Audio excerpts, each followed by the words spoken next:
हम लोग आज राउल्स लॉ को एक बार रिवाइज करते हैं। हमने जो कोचिंग में पढ़ा था, तो मैं आप लोगों को इसे नए वे में बताती हूँ। तो हमें पता है राउल्स लॉ क्या होता है, क्या बोलता है। एट कांस्टेंट टेम्परेचर, कंडीशन क्या है, टेम्परेचर कैसा होना चाहिए, कांस्टेंट होना चाहिए। तो उस टाइम क्या होता है, वेपर प्रेशर ऑफ सॉल्यूशन, किसका लेंगे हम, solution, is directly proportional to the mole fraction of the solvent. हम इसे न्यूमेरिकल फॉर्म में कैसे लिखेंगे, वेपर प्रेशर को P से दिखाते हैं, सॉल्यूशन का है तो S, proportional to mole fraction को किससे दिखाते हैं, X का, और हम सॉल्वेंट का लेट कर लेते हैं 1, तो X1। तो फ्रेंड्स क्या बोलता है Raoult's law, at constant temperature the vapour pressure of solution is directly proportional to the mole fraction of the solvent. I hope आप लोग को क्लियर होगा। अब आगे बढ़ेंगे। अब हम प्रोपोर्शनल का साइन हटाएंगे, तो क्या होगा, पी एस इक्वस टू, हम कॉन्स्टेंट ले लेते हैं P0। आ गया समझ में। Here P0 is a constant, क्या कॉल्ड करेंगे इसे, कॉल्ड राउल्स कांस्टेंट। अब फ्रेंड्स हम लोगों को पता है हमें यहाँ पे किसकी वैल्यू हम निकाल सकते हैं, x1 की, क्योंकि हम पता है हमें निकालते आता है मोल फ्रैक्शन। तो मोल फ्रैक्शन निकालने के लिए हम क्या करेंगे, if N1 mole of solute dissolved in N2 mole of solvent. अब हमें मोल फ्रैक्शन निकालते आता है, तो हमें किसका चाहिए, किसकी कौन सी वैल्यू लग रही है हम लोग को, हमें लग रही है सिर्फ x1 की, तो हम सॉल्वेंट का निकालेंगे।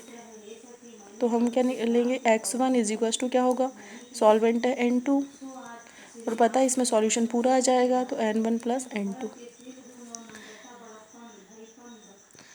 पुटिंग वैल्यू ऑफ x1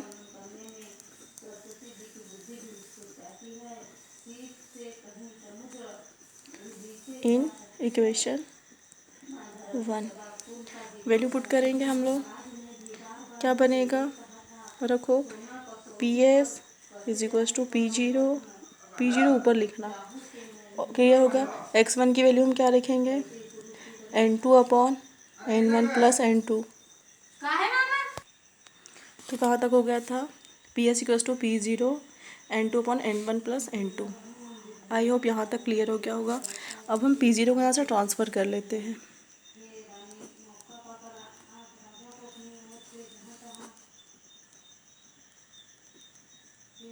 इसे नेम दे देते हैं इक्वेशन नंबर, इसे 2 दे दो। अब हम लोगों को पता है क्या, ये पी एस अपॉन P0 क्या बनते जा रहा है, लोअरिंग ऑफ वेपर प्रेशर, समझ में आ रहा है ऑलरेडी। तो हम क्या करेंगे, सब्सटीट्यूट करेंगे।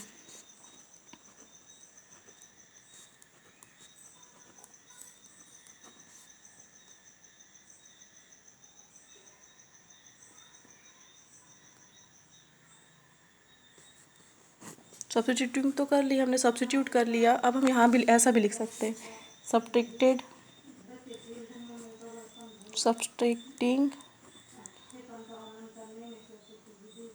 बोथ साइड फ्रॉम 1 से माइनस कर लो दोनों साइड, क्या बनेगा, 1 minus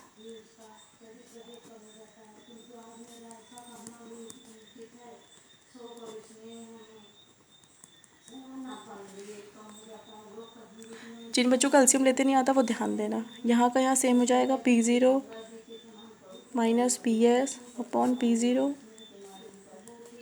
N1 plus N2 minus N2, ये पूरा यहाँ क्या आ जाएगा, ये ऐसे का वैसे रहेगा, N2 से N2 कैंसिल,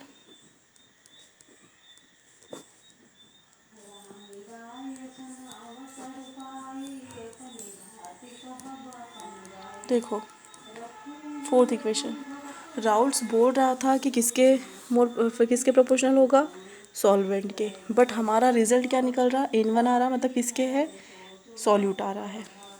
तो हम लिखेंगे हियर क्या है यहाँ, P0 minus P S.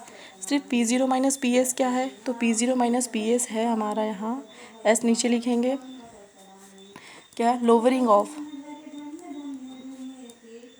Vapour pressure.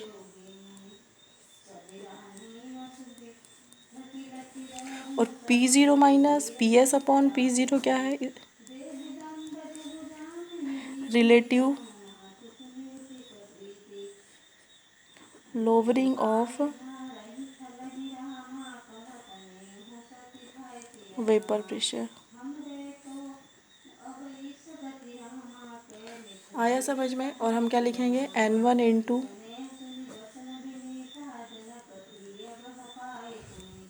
N1 into क्या है हमारा यहाँ, ये क्या है हमारा, मोल फ्रैक्शन किसका है, सॉल्यूट का।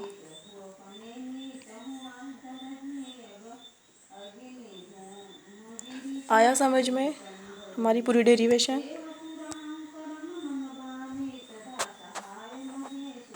अब हम आगे चलेंगे। अब हम लोगों को पता है हम क्या निकाल सकते हैं यहाँ से, P0 minus P S upon P not हम नहीं सॉल्व कर सकते, हम N1 और N2 की वैल्यू यहाँ से निकाल सकते हैं। तो हम क्या बोलेंगे, if W1 gram of solute is dissolved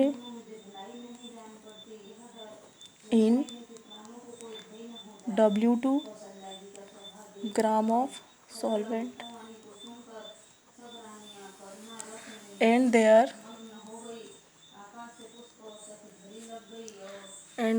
molecular masses are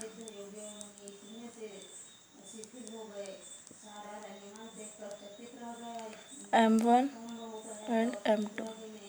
और फ्रेंड्स हम लोगों को पता है कैसे निकाल रहे थे मोल फ्रैक्शन, अलग अलग निकाल रहे थे सॉल्यूट टू सॉल्वेंट का, और फिर हम उसमें नंबर ऑफ मोल कैसे निकाल रहे थे, weight of solute upon molecular mass, हम वैसे ही निकालेंगे। तो हम क्या निकालेंगे, पहले नंबर ऑफ मोल्स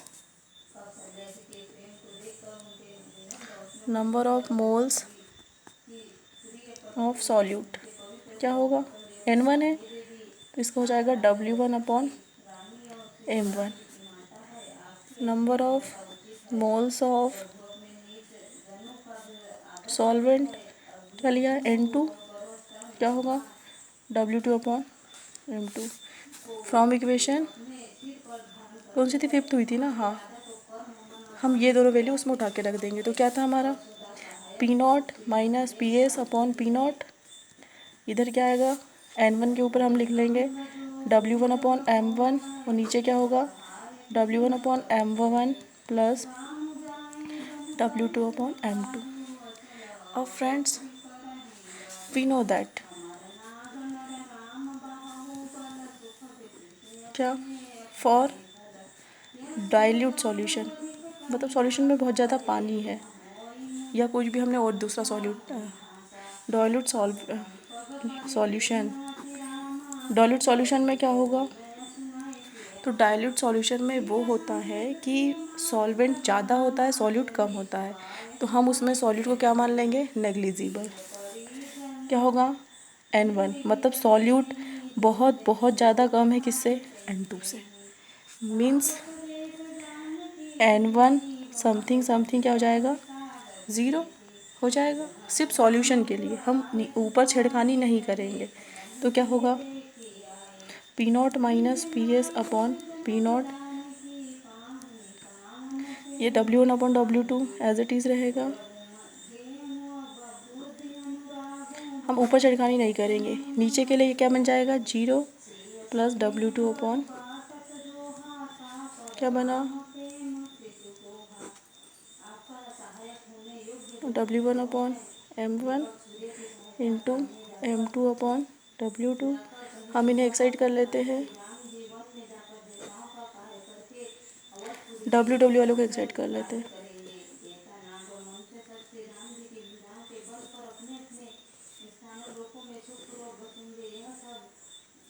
अब नीचे क्या बोलेंगे, by Raoult's law we can calculate value of किसकी, इनकी तो हमें पता रहेगी, ये हमें गिवन रेट रहेगा। वी कैन कैलकुलेट क्या, masses of solute and solvent. W1 W2 को क्या बोलते हैं, मॉलिक्यूलर वेट या मास। कब निकाल सकते हैं हम, हमें ये क्या है हमारा पूरा relative lowering of vapour pressure, और ये दोनों की वैल्यू अगर हमें पता है तो हम ये दोनों इजीली कैलकुलेट कर सकते हैं। तो यही था हमारा राउल्ट्स लॉ। Thank you.